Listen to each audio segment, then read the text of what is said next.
bottom of the ninth, the score is tied. It's time for the big one. You up for this one, Maverick? Just a walk in the park, Kazansky. The top 1% of the Navy's jet pilots compete for Top Gun in the new movie starring Tom Cruise of Risky Business. It's one of 4 new movies we'll be reviewing this week on At the Movies, the movie review program. I'm Roger Ebert, film critic of the Chicago Sun-Times. And I'm Gene Siskel, film critic of the Chicago Tribune. In addition to Top Gun, we'll also be reviewing On the Edge, a film about a veteran cross-country runner trying to make a comeback. Bruce Dern stars. Also, a teenage thriller, Dangerously Close, about a high school you wouldn't want to attend.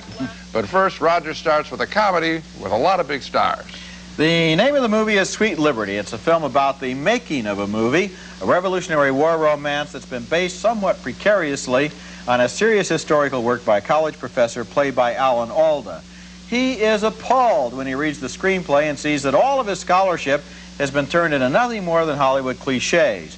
But on the other hand, he's intrigued by the glamour of the movies, as he is in this scene where he gets a ride with Michael Caine, who plays the star of the movie that they're making. Mr. James, I'll take you. No, I'll be fine, thank you. Mr. Hodges said you were never supposed to drive yourself. Oh, really? How odd. Get in, Michael, get in. Mr. Hodges said I was supposed to drive you. Tell Mr. Hodges I'll be back in no time at all. I really wish he could read what we write. Watch it. I should never have let you fence without a jacket. But I do these idiotic things. As a result, my life is an absolute mess. Oh, yeah? I'd never have put you down the hill if I hadn't been so distracted. Well, what seems to be the problem? Well, my marriage, for one thing. I have a wonderful wife and I adore her. But I've been very naughty with several of the ladies in the village. I always do that. It's incredibly self-destructive. Elliot, there's a... You know this what? Elliot, there's a... What? Elliot, look out! Tired? Yes. You know what my problem is? The way they smell. The perfume of their skin, it's so intoxicating. I told my wife I'd never even look at other women if only I could cut off my nose. What did she say? She said I was aiming too high. Caine makes passes at all the local women, and when his wife unexpectedly arrives in town, he distracts everyone with a roller coaster ride. Enjoy yourself. Michael, if I may, I'd like to have a little chat with Leslie. Go ahead. Change seats with me. Change seats? We're a mile up in the air. I have to talk to Leslie. Go ahead, I'm not moving. Come on, Elliot, what come are on. you crazy? We'll be killed. Elliot, we better sit down before we get to the top. It could be very dangerous. Get repeated. Get your leg in. You want to get hurt? What's the matter with you? Great, man. I love it. It's a lot of fun in the movie business, you know? My God, but you smell delicious. Elliot, I think your wife suspects something. No, not for a second. Give me your lips.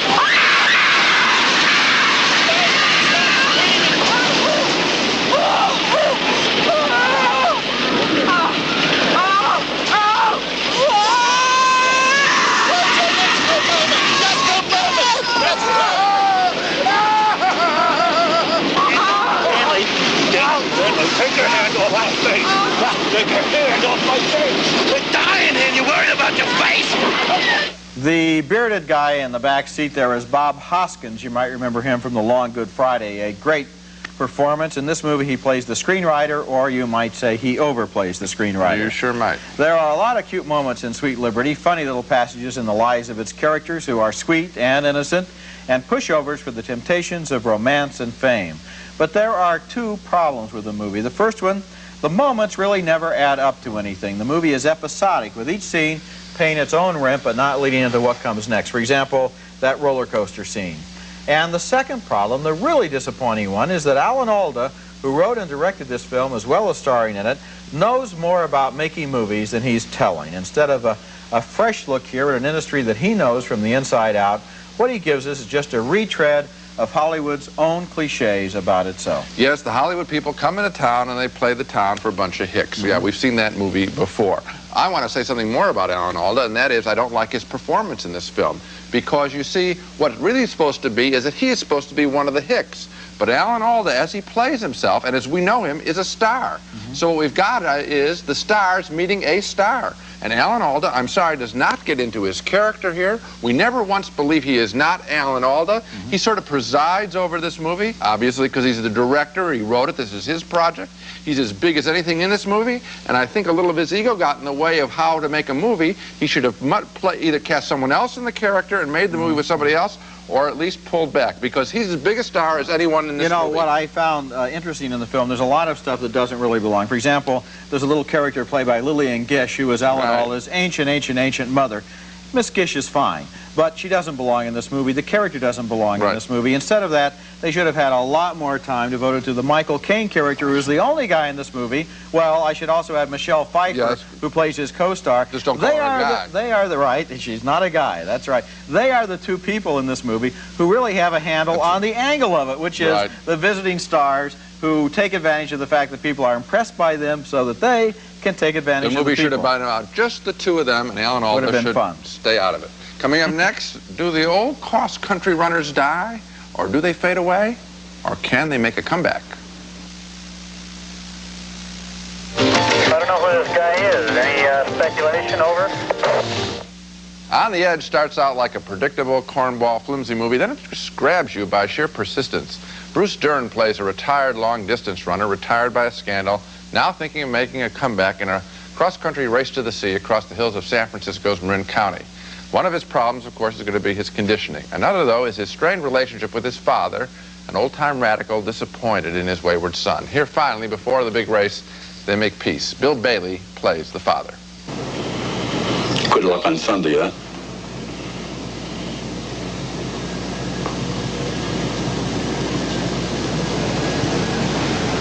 You knew I was running all along. Why didn't you say anything? Because you were right, son.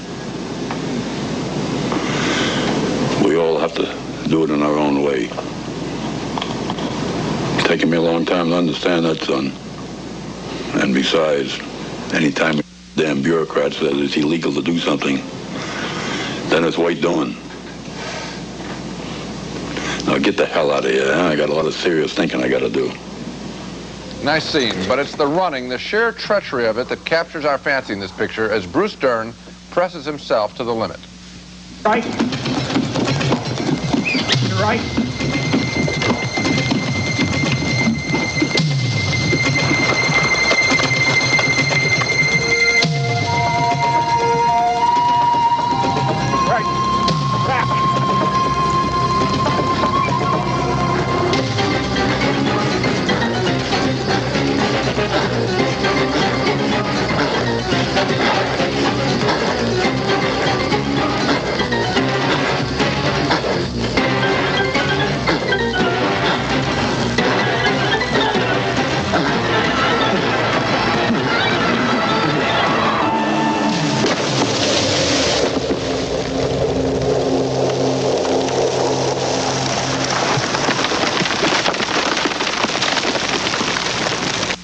And I think that sums up what I like about this movie. That is a rough scene giving us a sense of what running is like. I knew pretty much where this movie was going all the time, but I didn't expect its running sequences to appeal to me so much. Part of it is the landscape. It's never boring out there in Marin County, and part of it is Dern not saying all that much in this film and just running. Just running. What that means to a person is really communicated in this film. I'm not a runner myself, but On the Edge, as corny as it is sometimes, clued me into running's appeal. I like the movie a whole lot, too. I like the running also, just as you did, but what I also liked was the movie's politics and the way it was set up. First of all, there are two great supporting performances by old guys in this movie. John Marley, who died right after the movie was finished, plays Dern's coach, and Bill Bailey, who we saw there, is an old-time radical union organizer who was his first movie role. He was terrific as the old-time radical father. These two guys have a politics of their own about running, and they believe that running means more than just winning, and so does Bruce Dern. And the end of this movie makes a real statement about the meaning of amateur sports that I appreciated. I was with you. I thought the movie was going to be real predictable when it started out. You know, he has a setback, he trains hard, and then he wins. Yeah. But it took an unexpected turn. I wanted to stress this minimalist acting by Bruce Dern, because he is a runner himself. You know, you're looking to see if you're using a fake runner there. You can't spot one. You see that he's running. I just think that if more movies cut out a lot of their dialogue, I think it was Sylvester Stallone who was quoted as saying that, you know, the perfect movie would have one word. Well, silent. There were a lot of great silent movies too. This, in a way, is a great silent movie. When Dern is running, the movie's telling us all we need to know. Of course, a lot would depend on what the word was. With Stallone, it'd probably be yo. Next at the movies, Top Gun, about the best pilots and lovers in the Navy. Contact, multiple bogeys, 165, 2 miles. Looks like they're going away from us. Oh, I see him. Tally ho, right 2 o'clock. I'm in. Our next movie is a high-tech adventure film with some of the best flying footage I've seen since Clint Eastwood in Firefox. The movie's named Top Gun, and it stars Tom Cruise and Val Kilmer as 2 of the best pilots in the Navy. They get selected for elite training in aerial dogfights where they are natural rivals, and at the end of the intensive combat training course, the best pilot is named Top Gun. Here, Tom Skerritt plays the veteran instructor who will help make the decision. What are you doing? Tip the spear. Just wondering. Best be sharp. Who's the best? In case some of you wonder who the best is, they're up here on this plaque on the wall. The best driver in his reel from each class has his name on it. And they have the option to come back here to be Top Gun instructors. You think your name's going to be on that plaque? Yes, sir. That's pretty arrogant, considering the company you're in. Yes, sir. I like that in a pilot. Just remember, when it's over out there, we're all on the same team. Gentlemen, this school is about combat. There are no points for second place. Cruise, whose nickname is Maverick, gets a reputation as a hot dog who's a brilliant flyer but takes unnecessary chances. Our deck, we nailed that son of a... You guys really are cowboys. What's your problem, Kazansky? You're everyone's problem. That's because every time you go up in the air, you're unsafe. I don't like you because you're dangerous. That's right. Nice, man. I am dangerous. Maverick, you and Goose get your butts out of that flight gear and up to Viper's office now. There's a love story in the movie between Cruise and a beautiful flight instructor played by Kelly McGillis. This is her first movie since Witness. If I reversed on a hard cross, I could immediately go to guns on him. Yeah, but if the speed is too fast, it's a little bit too aggressive. Too aggressive. Yeah, I guess when I see something, I go right after it. You didn't tell me who you were the other night. You didn't give me a chance, did you? You deserved it. I know. But, you were tempted to ask me out for dinner. No. No? No. I don't date students.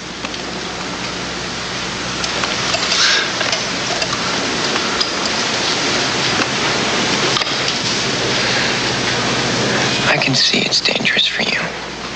But if the government trusts me, maybe you could.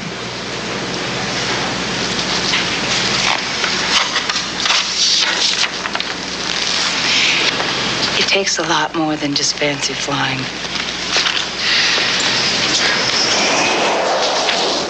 The flying footage in Top Gun is really terrific. There are 6 or 7 major dogfight sequences, and they are choreographed so well that most of the time we can actually even follow what's happening. It's when the movie is on the ground that it runs into trouble. The love story between Tom Cruise and Kelly McGillis is not only unnecessary, it's unconvincing. You could see it there. There's none of the romantic chemistry that made her scenes with Harrison Ford so electrifying in Witness. The whole relationship in this movie seems to have been written in as an afterthought, and the other relationships are awfully predictable. There's the hero's best buddy, and the rival that he hates, and the old man, and the old-timer who knew his dad, and somehow we've been here before. So I give the movie thumbs down despite the great action sequences. Well, and I give it thumbs up because of the great action sequences, because they are magnificent. Yes, they are. And they, as you say, these dogfights, I mean, this movie, and I think it's really a whole lot better than Firefox, and actually better than a film I have to admit, you know, one of my favorites, and yours too, The Right Stuff. I mean, this gives me a sense of what it is like to be in a plane traveling at these speeds, doing the maneuvers that they do. And how they accomplish this, I don't know, but it is masterful. I'm sure it'll win Academy Awards on a technical level. It's spectacular. I can't emphasize that enough. The love story, you're right. It's ridiculous. It's a pale imitation of An Officer and a Gentleman. Ridiculous. But it is. I can't deny that. That's right. And, of course, Officer and a Gentleman, which was so interesting in terms of its relationships, it would be points better. out the weaknesses here. I'm telling you, I was sitting there in the theater like almost being hot and cold. That's right. That's exactly right. They'd be up in the air, and it would be so exciting, and I'd be like this, and then suddenly they're down on the ground, and who cares what they're talking about or what's happening? That's the love story. The only thing that I would say, the relationship between the flight instructor, Tom Skerritt, who, you know, we haven't seen him in a good movie since MASH. That's back in 1970. Yeah. Gee, I wish he were doing more films. I'm glad he's in this one. That I thought was interesting. The love story, garbage, but the flight sequences, you know what they ought to do? This is the greatest advertisement for the U.S. Navy ever. They ought to have a recruiting officer in the lobby of every theater. They would sign people up. It's that exciting. Gee, I don't know who we get to do the show. Coming up next, a vicious high school where even the teachers carry guns. What do you say we wake these Twinkies up, huh? Deploy! Deploy! Deploy! Our next film, Dangerously Close, is one of the year's worst movies, utterly repellent, telling the pointless story of a high school where it seems a bunch of rich kids are bumping off kids they don't like just for the thrill of it. The rich kids have formed a club that is supposed to stop violence at the school, but it's only a ruse. Here's one of the kids they're trying to eliminate, a nonconformist punk rocker with a heart of gold. And so it came to pass, in those last frantic days, following the late great SAT war, that a lone, cool dude rose from the quagmire to save the world from the Twinkies outfitted to theirs. The Krug Warrior!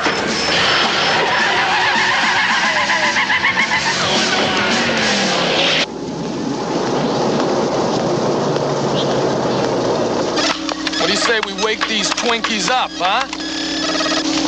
Deploy! Deploy! No, Cougar, no!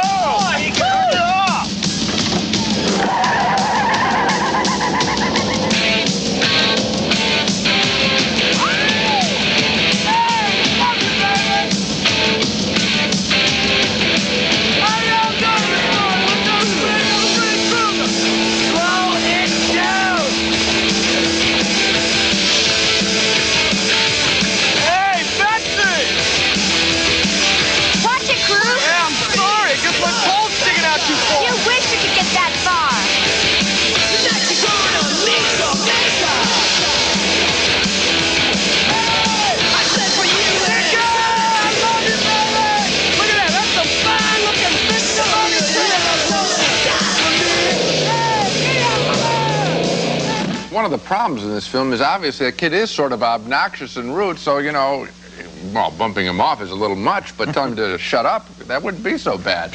But listen, this is a ugly, violent, idiotic, and absurd film. The smartest kid in the class, the kid that's going to go to Princeton, which isn't a bad school, he can't figure out what's going on, that the vigilantes are bad, let alone the sheriff's department. They believe in the vigilante kids. They're good, They get rid of all the bad people. And then there's the mysterious teacher who never teaches a class, but has plenty of time to support the group. Wonder what he's up to. The film is filled with a thundering dull cast of male model types. You could see some of them posed there, posed in homosexual settings, and I don't even know what that might be in this movie and what it's doing there. It's a violent mess of a film. I think I said it all. It's lousy. Dangerously Close to the name. Keep it a safe distance. You know, I'll just start with the title. Walking to the theater, I thought, gee, Dangerously Close is an awfully bad name for a movie. I have a rule. Any movies that have L-Y, dangerously or whatever L-Y, or any movies that end with 3 dots, they're always bad movies. And this certainly What proves about it. Suddenly Last Summer? That was a good movie. Well, Suddenly Last Summer is an exception. I need to think of one. But as a matter of fact, let's move on to the movie itself. Yes. This movie is bad. Yes. It is bad from the beginning to the end. And not only that, but it's offensive. It's repellent. It's the kind of movie that makes you not want to know. any of the people who made it because you have a feeling that they would be the kinds of people that you would rather not know. Well, I mean, you haven't said much about specifically. No, you see one ugly character after another. There isn't anybody in the movie that makes any sense, and there's a lot of brutality in the film, and it's ugly and a mess. And also, it leaves you very puzzled as to why they made it. What's the statement? What are they trying to say about this movie, except that they hate everybody in it and everybody who has to watch it? Now let's take another look at the movies we reviewed this week. We both vote thumbs down on Sweet Liberty, the Alan Alda movie about a movie. It has some cute moments, but they don't add up. But 2 thumbs up for On the Edge, starring Bruce Dern as a long-distance runner who wants to win in the ways that really count. It was exciting and surprisingly thoughtful. A split decision on Top Gun. We both liked the action, but I thought the ground sequences were too predictable and uninspired. I say no. Gene says yes. Finally, 2 firmly downturned thumbs for Dangerously Close, which I think I can safely predict will be on at least one of our lists of the worst movies of the year, Gene, and that's even if it doesn't make your list. And remember that LY, Roger, theory, and forget it immediately after this show. That's it for this week. Next time, 4 new movies, including Allie, L.Y., Sheedy, and Judd Nelson in a romantic comedy called Blue City, T.Y., Home of the Brave, a concert film featuring performance artist Laurie Anderson, that's I-E. Yeah. Until then, we'll see you at the movies. That theory is horrible.